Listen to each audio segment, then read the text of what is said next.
Welcome back. We are live from the Pentagon, and I'm going to bring back in the Defense Secretary, Pete Hegseth.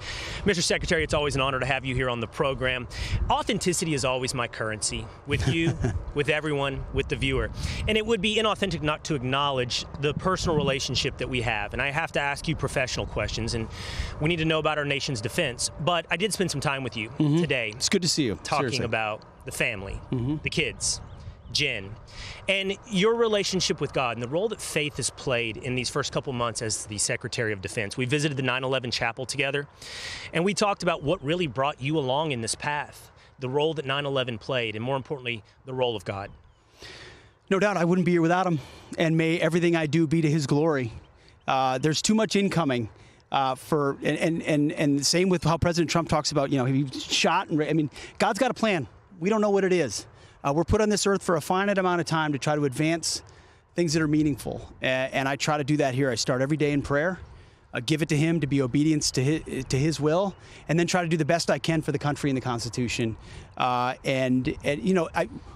It's just like George Washington. I mean, I'm not George Washington, but you know what I mean. Generations of generations have appealed to divine providence in their job because it's too big of a job for a mere mortal. And that's certainly how this feels. And without my Lord and Savior, Jesus Christ, I don't have a shot. And I said that in the confirmation hearing, Jesus and Jenny. It's just as true today, and I'm proud of it. You talk about the confirmation hearing. You talk about the way things have gone over the first couple of months, which we should say they've gone wonderfully. What you've been able to accomplish in the first 100 and 110 days of this administration is somewhat unprecedented. And we're going to talk more about that in just a moment. But that didn't stop the incoming. It didn't stop a lot of this stuff, Mr. Secretary. To what do you attribute it? You pointed it out on your social media feed. We've talked about it. 100% of the coverage of you from mainstream media has been negative. That's a record. I mean, I should get a medal for that. You know what I attribute it to? They're going after President Trump. Just like they did from the minute he came down the escalator in his first term, and now they want to tear him down, his agenda down, and his voters down. Because I support him fully and I'm willing to be strong and bold in that proclamation, they're going to come at me in any way possible. To that I say, bring it on. To that I say, it's not going to deter me.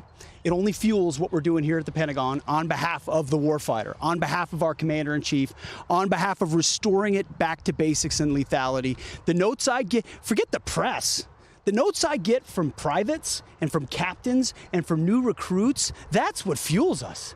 They're like, thank goodness President Trump showed up and you showed up and restored it to what we've always wanted it to be. We're back to training. We're back to basic standards. I could be a commander again. Right. I could focus on the enemy. That was not the case. I mean, we had our troops being called extremists or being forced to take an experimental vaccine or being judged by the color of their skin or their gender. That's not the focus anymore, and that provides a lot of motivation to me and the folks we have the privilege of leading. You brought up recruits. I sat down with some dozen recruits today who have decided to join the U.S. military in its various branches over the last couple of months. Here's what they had to say about their decision to join. What does that mean to you? Well, to me, I believe the war ethos is like being part of that team and being that big cog, in the overall machine. Serving your brothers in arms and also serving your country. Everyone here has mentioned family. Mackie, was that a big part for you as well? Yes, I do believe, specifically my father speaking, he's somebody who's always, told me to be somebody who can be, a future leader in the near future and just to build character. So that's also one of the main reasons why I've joined. It's really just because of my father. He's been really pushing this idea to me that, using the Air Force, you can really become this great person, and you really can if you put in all the hard work. Now, those are recruits who haven't yet gone through basic training. However, while many of them had familial connections to the military, they all seem to buy into this warrior ethos. The best of America. Listen, everybody wants to be pushed. They want a challenge, purpose. They don't want to say, join the military where it's going to be nice and easy on you. No, how far can I go? Can I excel? Can I meet the standard? Can I be excellent? That's what young men and women of this nation want. If they want some woke garbage, they can go to college. If they want to train to be a warrior and be a part of something bigger than themselves and raise their right hand and seek purpose and honor and duty, join the U.S. military. Be a part of it. And that's why we've seen this record-breaking surge. I mean, the numbers don't lie, Will. It literally starts at Election Day for President Trump and the inauguration and what we've been building. It's been a surge we can barely keep up with, the amount of people that want to join the U.S. military, which is about the biggest vote of confidence I could conceive of. Now, I saw the numbers today. I saw them up, excuse me, I saw them up in several offices. You're already at or exceeding or approaching your annual, goals on recruitment. Okay. I want to hit you with a couple of quick topics. All right. I've asked viewers things they want to know from the Secretary of Defense. So first of all, here's one of the things people want to know. They want to know about Afghanistan, the disastrous withdrawal, and they want to know when there will be some measure of accountability. Great question. We're all over it in our office. In fact, we'll have an announcement, I believe, tomorrow, if not later today, tomorrow or Wednesday, on the developments of our task force. We're moving, we're finding, we're investigating. It's going to take a little bit of time because there's a lot of things that need to be uncovered.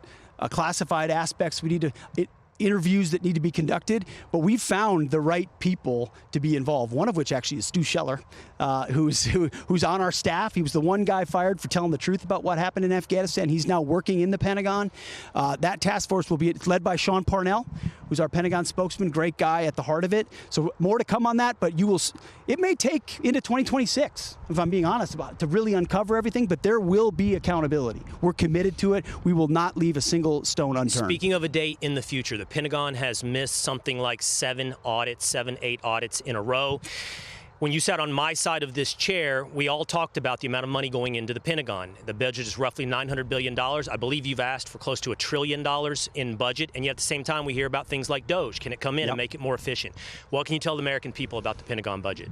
We're gonna get an audit of the Pentagon before this president leaves office, which no one said was possible, by the way. It's failed 7 straight. Only Marine Corps has passed it. We're pulling the lessons of why the Marine Corps works and applying it to the other services. Your staff will tell you.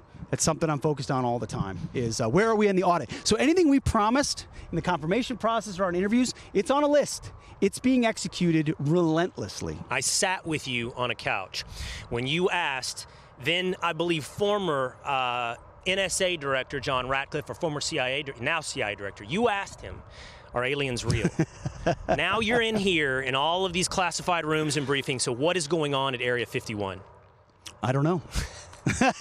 I can't tell you. I did sit privately with Director Ratcliffe at the CIA, and our two agencies are collaborating more than they've ever had before. But if I told you that, Will, I'd have to kill you. And you're in a bad spot for that right here. I'll choose to leave on that note. Actually, I'll excuse you. I appreciate all the time you gave us today. Hey, the inside look at the Pentagon. Thanks for being a great friend, a great American. We appreciate it. Well, we appreciate your service. All right, we have more with Secretary Hegseth coming up a little later in the program. You'll see inside his office. But coming up, audio from Special Counsel Robert Hur's 2023 interview with Joe Biden has been released, and it's riddled with long pauses and memory lapses. Senator Mark Wayne Mullen joins me on set live next.